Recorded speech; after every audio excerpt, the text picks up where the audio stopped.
your peace, you refocus your life, and then she returns, like nothing ever happened. No apology, no explanation, just a casual, "Hey."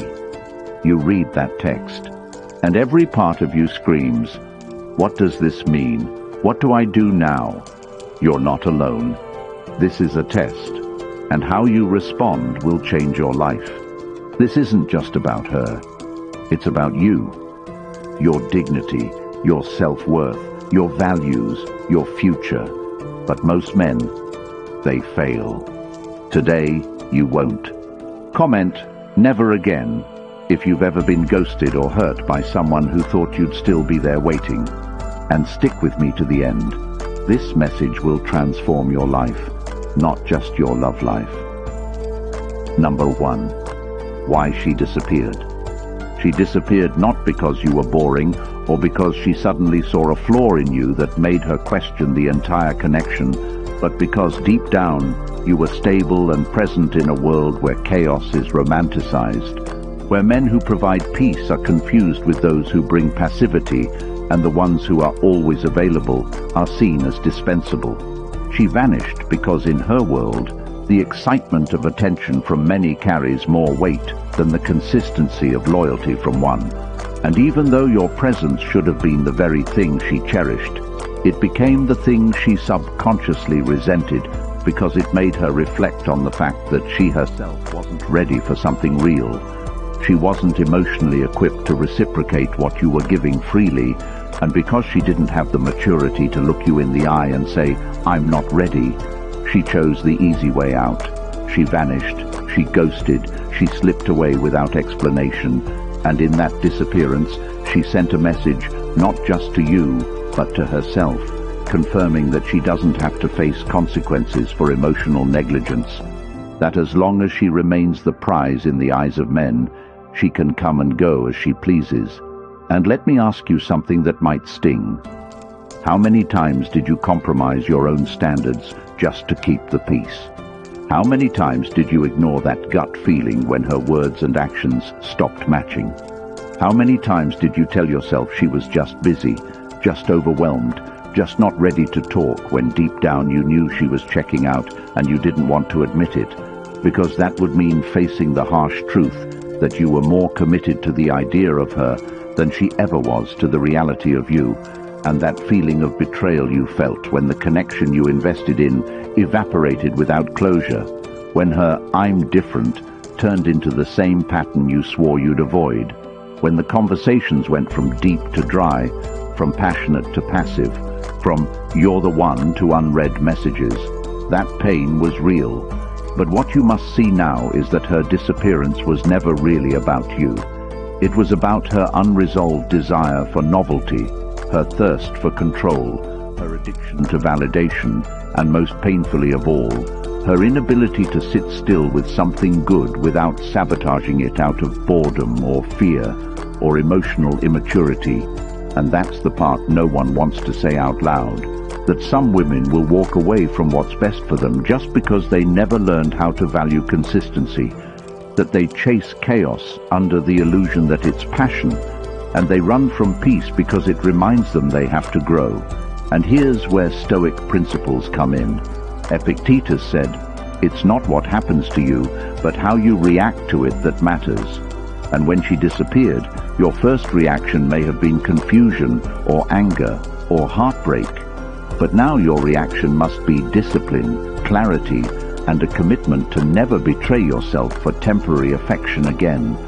Because what she did exposed something more important than her character. It exposed what you were willing to tolerate. It revealed how much of your self-worth was tied to her presence, and your healing begins when you write down the truths you ignored, when you confront the parts of you that felt being needed was the same as being loved, and you start shifting your mindset from "why did she leave me" to "why did I hold on to someone who showed me they were capable of disappearing without a word." And you start transforming when you accept that her leaving gave you the rarest opportunity of all, to see clearly, to detach, to build a version of yourself who no longer tolerates confusion as a love language, and that version of you doesn't check her profile, doesn't reread old messages, doesn't wait for closure, because he understands that the very act of disappearing without respect is closure in itself.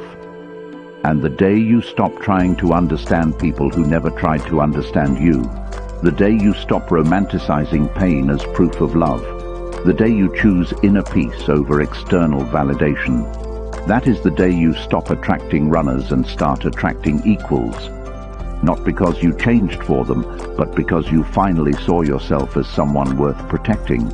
And while she may have thought leaving would put you in limbo, what she didn't realize is that she created space for you to evolve into a man who would never again beg for what should be freely given: respect, effort, truth.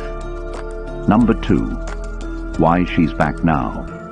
She's back not because she's realized your worth in some moment of pure reflection and heartfelt change, but because the world she left you for didn't offer her what she thought it would, because the attention she chased ran dry, the excitement faded, the so-called options weren't real contenders, they were distractions, and when the high wore off and the emptiness came back, when the validation stopped flooding in like it used to, when the conversations became surface level and the attention was cheap and temporary, that's when you came to mind, not because of love, but because of memory, because you represented something she took for granted: stability, truth, care, presence, things she didn't value when she had them, but started craving again the moment she lost them. And now she's knocking again, casually, without apology, with a smiley face and a "hey stranger," as if she didn't disappear without a word, and she's watching closely, carefully, to see if the door is still open, because her ego is starving, and you were once the place she could always go for nourishment. But the question is, are you still that man? Are you still available for the woman who walked out on you without looking back? Because make no mistake, this isn't love returning. It's entitlement. It's a test. It's her seeing if her choices have no consequences. And most men fail this test because they mistake her return for redemption, when really it's a rerun. The same pattern playing again, this time just delayed. And if you open that door too quickly, if you welcome her without requiring truth, without demanding growth, without even asking the hard questions, you are not being forgiving, you are being forgettable. Because what she sees in that moment is a man who places his need for connection above his need for self-respect. And she may smile, and she may say she missed you, but what she's really saying is, she missed how easily you gave, how readily you loved, how little she had to work for your devotion. And if you offer that again, without any sign of change on her part, you will once again become the backup plan she runs to when her latest thrill disappoints her. And this is where Stoicism becomes more than a philosophy. It becomes survival, because when Marcus Aurelius wrote, "You have power over your mind, not outside events," realize this, and you will find strength. He was preparing you for moments exactly like this. Moments where someone you once loved comes back not out of respect, but out of need. Not because they grew, but because their distractions failed, and your strength lies in seeing the situation clearly and acting with intention, not emotion, because reacting emotionally to a situation that demands principle is how you lose your progress. And this time, you've grown too much to go back. And yes, it's tempting. Yes, the nostalgia is powerful, but memory without growth is manipulation, and you owe it to yourself to stop recycling old pain just because it's dressed in new packaging. So you ask the questions. Why now? What changed? What work has she done on herself? And most importantly, why didn't she choose to stay when you offered your best the first time? And if she can't answer those with clarity and accountability, she is not returning with love. She is returning with expectation. And you are under no obligation to meet it, because your peace is no longer for sale at the price of temporary affection. And you are not obligated to respond to a message just because it was sent, especially not when that message is a test of your emotional memory, a test to see if you still need her validation more than your own clarity. And if you pass this test, if you hold the line, if you maintain the boundary, you don't just teach her a lesson. You teach yourself that you are finally free, because freedom isn't walking away from her, it's walking toward yourself. It's choosing the version of you that no longer begs to be seen, that no longer sacrifices peace for attention, that no longer waits for the person who left to find the wisdom to return. And in that choice, you don't just reclaim your power. You become the man who no longer needs to be chosen to feel worthy, because he has already chosen himself. She'll try to come back again, but this time you'll know exactly what to do. If you've ever questioned whether you were too forgiving, too available, too patient with someone who didn't value you, then the Stoic Relationship Blueprint is the guide you've been waiting for. It answers the questions you've asked in silence. Why did she leave? Why is she back? What should I do now? And more importantly, it hands you the tools to reclaim your peace, set powerful standards, and never fall for the same cycle again. This isn't just a book. It's a weapon, a shield, a reset button. Once it's yours forever. You'll always have access to this knowledge, this clarity, this roadmap back to yourself. The link is in the comments. Don't wait for another heartbreak to wake you up. Make the decision now that you'll never be caught off guard again. Number 3. The ego test. This isn't a message, it's a test. When she comes back after vanishing without a trace, without explanation, without remorse, and you see her name light up your screen again, that's not a romantic gesture. That's a calculated move to see if you're still available on demand, if you're still emotionally invested, if you still care enough to answer immediately, if your self-respect has an expiration date. And most men don't see it for what it is, because they're too emotionally entangled in the fantasy of what used to be, not the reality of what is. They mistake her return as a sign of maturity, when it's more often just curiosity or convenience or boredom or loneliness. And in that moment, you are not receiving an olive branch. You are being weighed, and the scale is her ego asking, do I still have access to him without doing the work? And if you answer yes, if you reply eagerly, if you act as though the past never happened, you failed the test, not because you're a bad man, but because you've allowed yourself to be emotionally manipulated by someone who walked away from your presence when it no longer served her needs, and now returns not to heal, but to re-establish dominance in your emotional world. Because women know, whether consciously or subconsciously, that a man's attention is a resource, and once they lose consistent access to it, they want to see if they can reclaim it without investment. And the most dangerous lie you can tell yourself in this moment is that this is a second chance at love, when it is usually a second chance at being used. And this is where discipline must replace desire, where your emotional control must override the dopamine response of seeing her name again. Because this test is not about what she says, it's about what you allow, and the man who has no standards will always fall for the same pattern, wrapped in different timing. So now ask yourself, why did she come back with no apology? Why did she show up with casual words after a disrespectful absence? What does she expect from you now? Validation, comfort, forgiveness, or attention? And how you respond isn't just about her. It's about the version of yourself you've built since she left. Because the man who still needs her approval will respond from hope. But the man who has reclaimed his peace will respond from clarity. And clarity tells you this: anyone who leaves without care should not return without consequence. And if you make yourself easy to return to, you've told her she never needs to grow to keep you.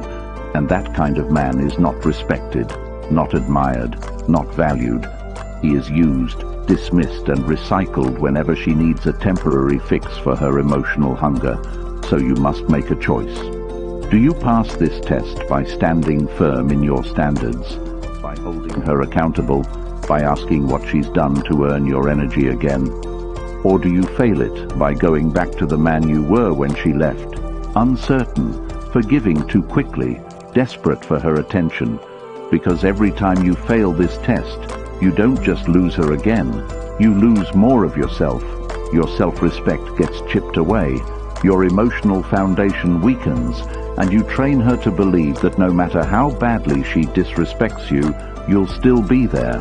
And if that's the message you send, you can't blame her for coming and going at will, because you've told her through your actions that your value is flexible, your standards are negotiable, and your heart is open to being toyed with indefinitely. But if you pass this test, if you hold the line, if you demand growth, if you ask the hard questions and require real accountability, then you teach her, and yourself, that you are not a man to be tested, you are a man to be respected. Number 4. She sees you as a backup.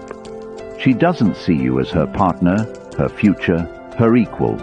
She sees you as a backup, as the reliable plan B, the safety net she can fall into when life doesn't go the way she hoped. And this is one of the most brutal truths you will ever face. Not because it's rare, but because it's so common that most men never even realize it until they're in the middle of being used, recycled, and discarded all over again. And if you don't understand this dynamic, you'll spend your life misreading loyalty for love, interpreting her return as redemption, when in reality it's convenience. And you must ask yourself, what has she truly shown you that says you're her first choice? Not what she says when she's lonely, not the texts she sends when she's bored, not the way she touches your arm when she's between flings, but her actions, her effort, her consistency when she had you. Because women who see you as the man they want for real don't disappear when new options appear. They don't ghost you when attention is abundant, and they definitely don't try to slide back into your life without apology. Once those distractions are gone, and if you don't see the signs, you will mistake utility for connection. You will confuse her need for validation with her desire for you, and before you know it, you're her emotional sponge, absorbing her pain, fixing her mess, rebuilding her ego after every failed situationship. And the worst part is that she'll never respect you for it, because no one respects their fallback. No one falls in love with their cushion. And if you make yourself available to her in that way, you train her to believe that you are the man she can always come back to, not because she loves you, but because she knows you'll always be there. And this is why you must stop romanticizing her return. Stop imagining that this is the beginning of something meaningful, when it's usually just the restart of a pattern, where you are the supplier of comfort, while someone else gets her commitment.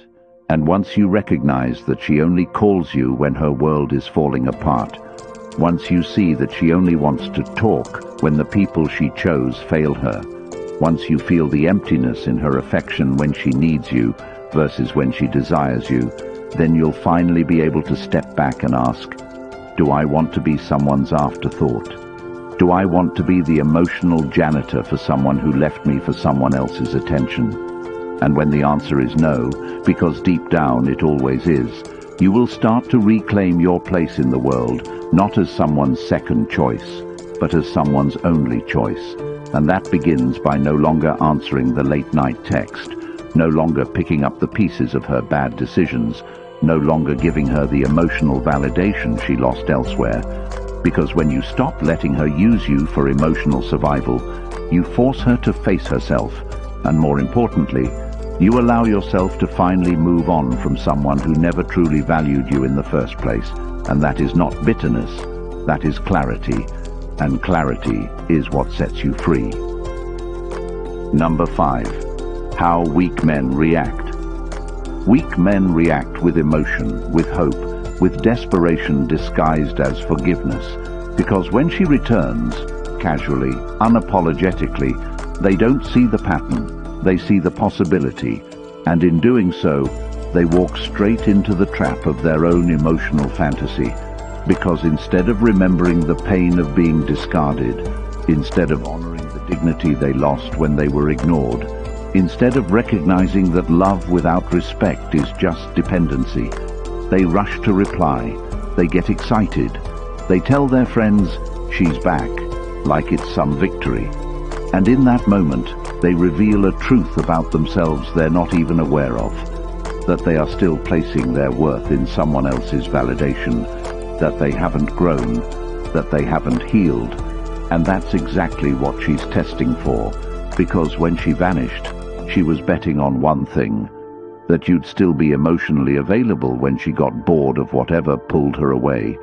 And if you reply with warmth, if you act like nothing happened, if you pretend that abandonment is just part of dating now, you tell her everything she needs to know, that she can disrespect you and still be welcome back, that you'll sacrifice your dignity for the idea of love, that you haven't built anything in her absence except a deeper attachment to someone who never deserved you in the first place. And this is what separates weak men from strong ones. Not how much they feel, but how they act on those feelings. Because the weak man will justify her behavior. He'll say, "She was confused," or "She needed space," or "Maybe she was scared." And all of those excuses are just masks for one thing: fear. Fear of being alone, fear of never finding someone else, fear that this was his only chance at something real. And when you operate from fear, you give power to those who hurt you. You teach people that your boundaries are negotiable if they're attractive enough, if they cry hard enough, if they just say the right words at the right time, and you keep falling into the same cycle, not because of her, but because of you. Because you keep choosing comfort over character, fantasy over fact, weakness over wisdom. But the man who has evolved, the man who has built himself in the dark, who has sat with the pain and turned it into power, he doesn't react, he responds. And that response is never emotional. It is measured, it is grounded, it is clear. You don't get access to me just because you want it. You get access because you've earned it. And if she hasn't earned it, with truth, with change, with consistency, then her presence is a threat to your peace, not a reward for your patience. And the man who understands this will never again be manipulated by nostalgia, by loneliness, by the illusion of love that shows up only when it's convenient. And in that understanding, he becomes untouchable. Number 6. What high-value men do. The man she can't manipulate is the man who mastered himself. And when she comes back acting like nothing happened, laughing at your memes again, sending a photo of her coffee like you were just talking yesterday, you will only have two responses. Either you slip back into being the same man who waited for her, or you show her you're no longer him. And what separates high-value men from the masses isn't how much they earn or how good they look. It's how firmly they refuse to entertain people who cost them peace without paying them respect. Because when a woman disappears and then reappears without a single word of truth, without acknowledging how she disrespected the connection, without accountability, it's a test of your evolution. It's her seeing if your value is still available at yesterday's price. And most men fold because they never learn to sit with the void. They never develop the patience to let a loss teach them discipline.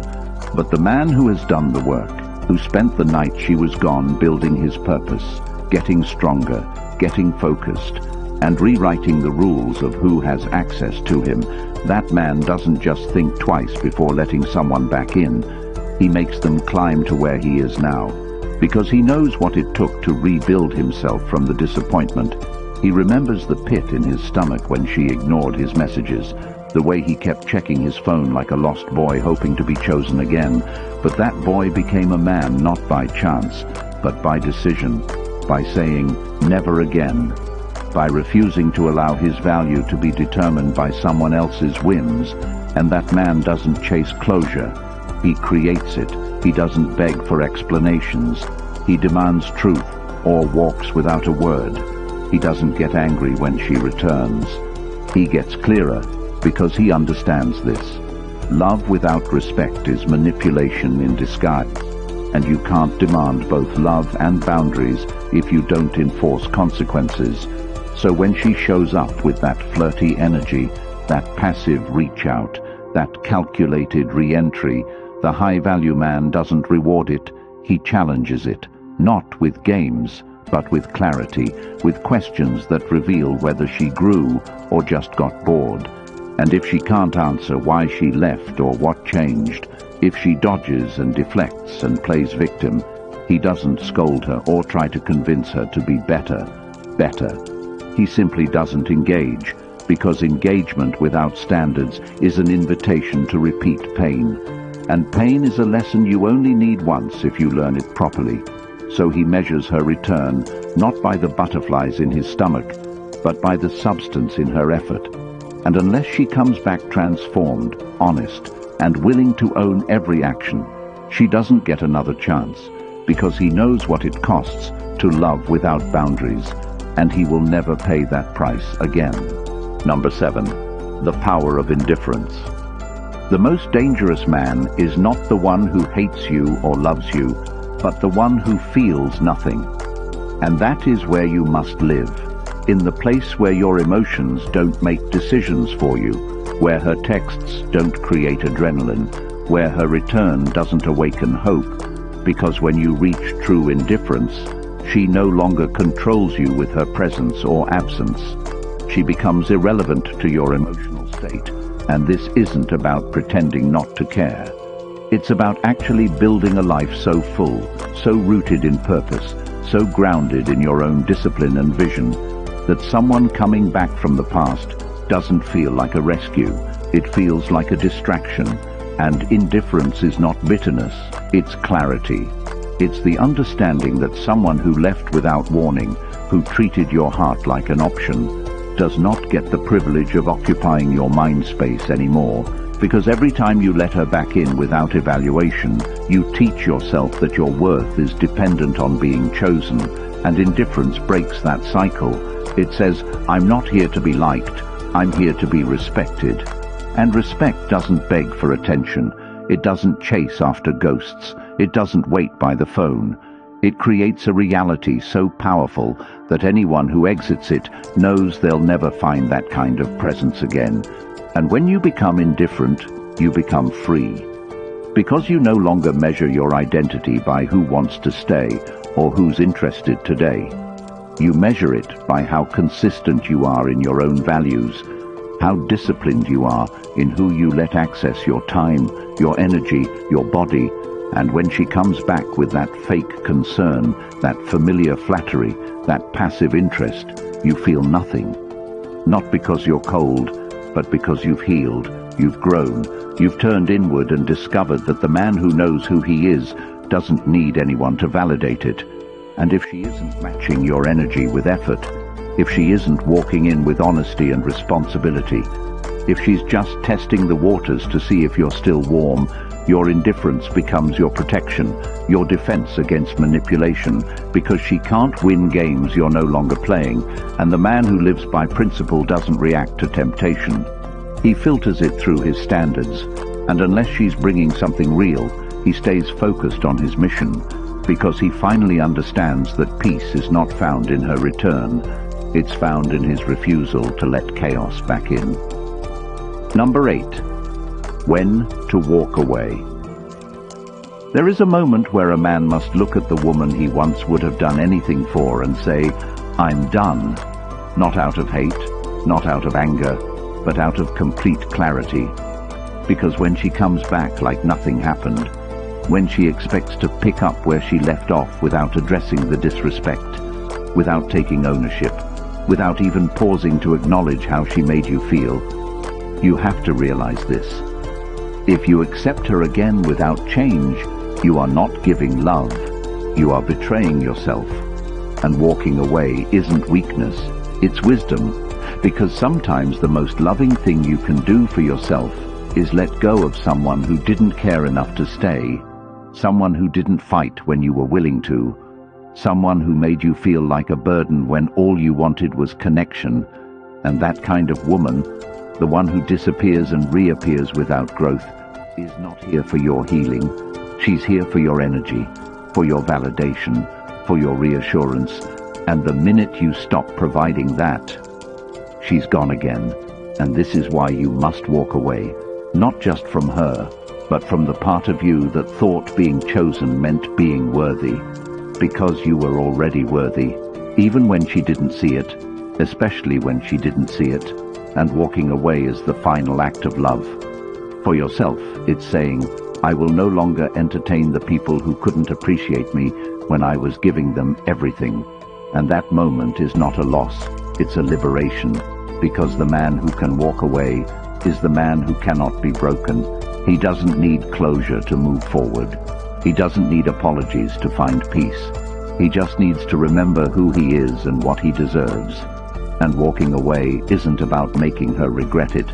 It's about reclaiming the time you spent waiting, the energy you spent hoping, the dignity you lost when you begged for her attention, and when you finally stopped looking back, when you stopped checking her stories, when you stop analyzing her messages for hidden meanings.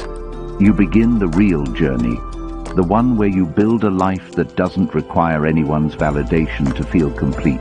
And she will notice, she will feel the shift, she will reach out again, but this time you won't feel that same ache. You won't feel that same pull because you've already walked away internally. And the final walk is just a formality. And when that day comes, when you no longer need her to understand your value for you to stand in it, you will have won, not just over her, but over the version of yourself who once believed that love without respect was enough. You've been through enough. You've given chances to people who didn't deserve access. You've begged for clarity from someone who knew exactly what they were doing. No more. If you're tired of repeating the same emotional cycles, if you're done being the man who gets hurt and confused and blamed for simply caring too deeply, the Stoic relationship blueprint will be your final turning point. This is the truth they never wanted you to hear. This is the emotional armor they hoped you'd never wear. Inside, you'll learn how to never fall for manipulation again, how to master your emotions without losing your heart, and how to lead in love without losing yourself. It's in the comments. It's yours forever. Grab it now before another round of regret finds you. Comment, I choose power, if you're ready to reclaim your peace and protect your future. Like this video if it hits something deep. Subscribe so this message finds the next man before it's too late.